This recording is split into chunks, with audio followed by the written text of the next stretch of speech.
Si tu penses que ton problème en triathlon c'est le manque de temps, je vais être honnête avec toi. Ce n'est probablement pas ça. La plupart des triathlètes que je vois n'ont pas assez de temps. Ils ont surtout un temps mal utilisé. Et si tu continues à croire ça, tu risques surtout de t'épuiser.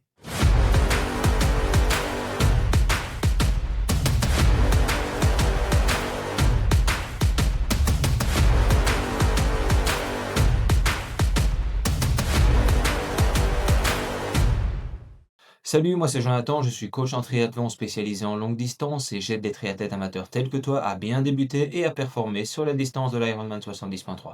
Et aujourd'hui on va parler du temps. Mais rassure-toi tout de suite, je ne vais pas te dire de te lever plus tôt, je ne vais pas te dire de t'entraîner plus, et je ne vais surtout pas te dire que quand on veut, on peut. Ce que je vais t'expliquer, c'est pourquoi le manque de temps est très souvent un faux problème en triathlon. Et surtout, comment une semaine plus claire, plus structurée, peut te faire progresser sans rajouter une seule heure d'entraînement. L'objectif n'est pas d'avoir plus de temps, c'est de mieux utiliser celui que tu as déjà. Si tu es triathlète amateur, il y a de grandes chances que tu te reconnaisses dans ce que je vais dire. Tu as un boulot prenant, une vie perso, des responsabilités, des imprévus, et parfois de la fatigue tout simplement. Tu regardes ta semaine, ton agenda, tes créneaux d'entraînement, et très souvent tu te dis j'aimerais m'entraîner plus, mais j'ai pas le temps. Alors tu fais au mieux.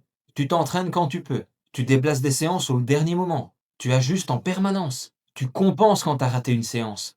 Et sur le moment, tu as l'impression de bien faire, de t'adapter, d'être flexible.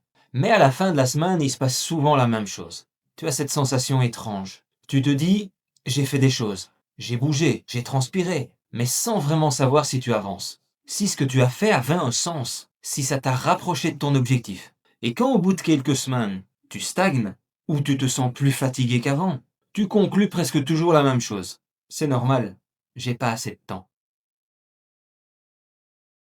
Et c'est là qu'il faut recadrer.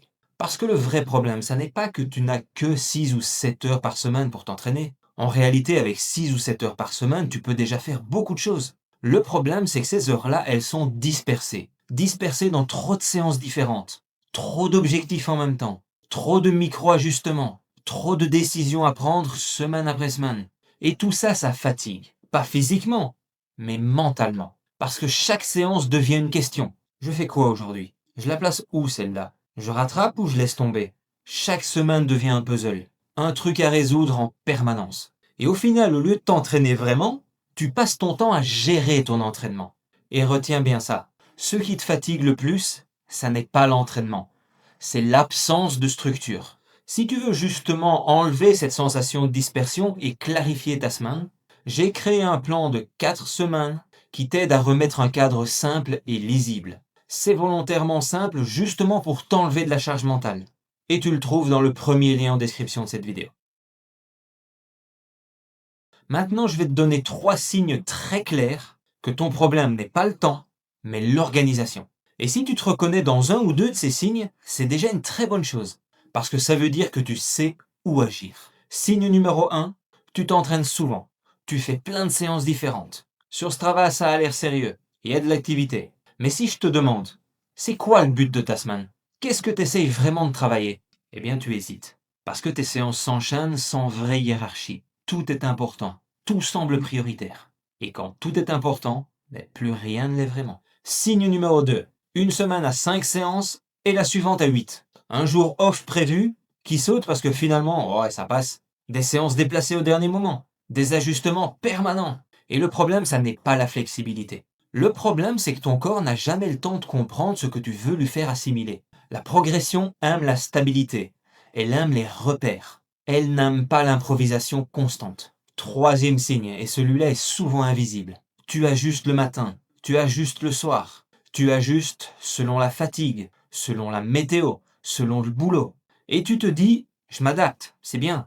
Sauf qu'en réalité, au lieu de libérer du temps, tu en consommes encore plus. Parce que tu es toujours occupé de décider, toujours en train de réfléchir, et jamais vraiment en train d'exécuter. Et cette charge mentale-là, elle te fatigue autant que l'entraînement lui-même. La bonne nouvelle, c'est que la solution est simple. Pas facile, mais simple. Tu n'as pas besoin de plus de temps. Tu n'as pas besoin d'en faire plus. Tu as surtout besoin de clarifier ta semaine. Et je te donne les 3 étapes. Premier point, et il est crucial. Tu ne peux pas tout travailler tout le temps. Vouloir tout faire, c'est le meilleur moyen de ne rien faire correctement. Une bonne semaine, ça n'est pas une semaine où tu coches toutes les cases. C'est une semaine où tu sais clairement ce que tu travailles et ce que tu acceptes de mettre en pause. Mettre quelque chose en pause, ça n'est pas abandonner, c'est choisir. Et cette clarté-là, elle crée de l'efficacité. Deuxième étape, tu poses une structure stable. Même jour, même type de séance, même logique d'enchaînement.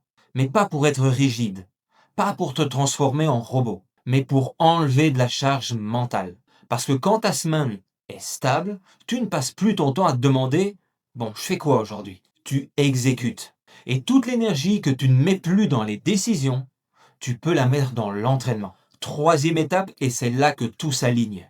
Quand tu regardes ta semaine, tu dois comprendre en quelques secondes ce qui est important et ce qui est secondaire. Pas besoin de tout détailler, pas besoin de tout complexifier.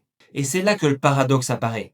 Une semaine plus claire te fait gagner du temps, même si elle est plus courte. Parce que tu sais où tu vas, tu sais pourquoi tu t'entraînes. Et surtout, tu peux les enchaîner. Retiens bien ça. Ce n'est pas le manque de temps qui te freine le plus, c'est le manque de clarté. Quand ta semaine est floue, tu as l'impression de courir partout sans vraiment avancer. Et justement, si tu veux arrêter de subir ton agenda et reprendre le contrôle de ton entraînement, je t'ai créé un plan d'entraînement de 4 semaines. Pas pour t'entraîner plus, mais pour t'entraîner mieux. Pour poser un cadre clair, stable et que tu peux tenir dans ton quotidien. Et tu le trouveras via le premier lien en description de cette vidéo. Si cette vidéo t'a aidé, like-la et partage-la si tu penses qu'elle peut aider quelqu'un d'autre. Abonne-toi à la chaîne et active la cloche si tu veux recevoir tous mes conseils sur la préparation à l'Ironman 70.3. Et d'ici à ma prochaine vidéo, je te souhaite un max de plaisir durant tes entraînements. Ciao!